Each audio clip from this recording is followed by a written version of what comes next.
Hello mga ka-friendship! Welcome to the Chester, England! Pasyal muna tayo.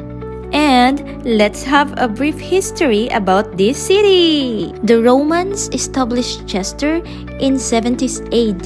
It was founded by the Romans as a military fort and has been a trading port, a center of defense, and a cathedral city. The history of this place spans nearly 2,000 years. Wow! Tagal. Yung mga structures dito guys, halatang ang tatanda na, ang tagal na niya, pero ang titibay. Nakaka-amaze lang at saka yung place, yung ambience, talagang very old, pero ang lakas ng dating. Ito yung pruweba. Ayan, mas matanda pa sa lolo ng mga lolo ko. Let's walk in the Chester City walls. Grabe, ang tibay ng walls na ito. Imagine, from Roman period, medieval period, industrial period, up to modern period, until now, andito pa din siya at naabutan ko pa. Kitang-kita talaga ang bakas ng kahapon at mga nakaraang buhay sa lugar na ito. Sige, balik na tayo sa English. The very place was a major Roman settlement with a large harbor and defenses. This fort was called Deva Victrix, or Deva, and it was rebuilt in stone in 102 AD. Wow!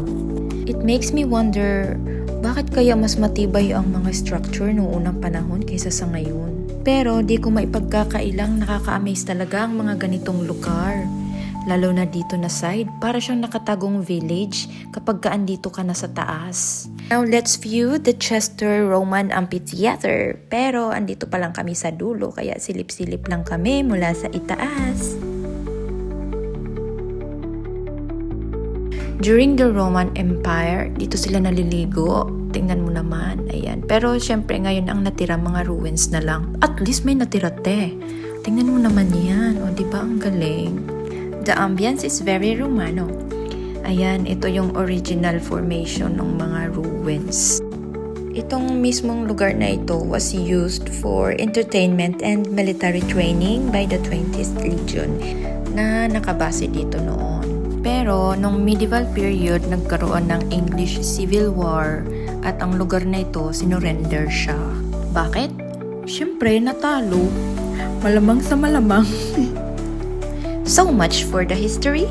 Tara, i-enjoy na natin yung lugar. Konting lakad-lakad at picture-picture.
Nag-enjoy ba kayo sa ating pasyat?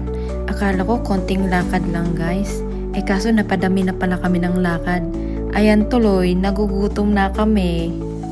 Kaya naghanap na kami ng makakainan. Ay, may oso! Ayan po, gutom na talaga kami kaya kakain na. Thank you for watching!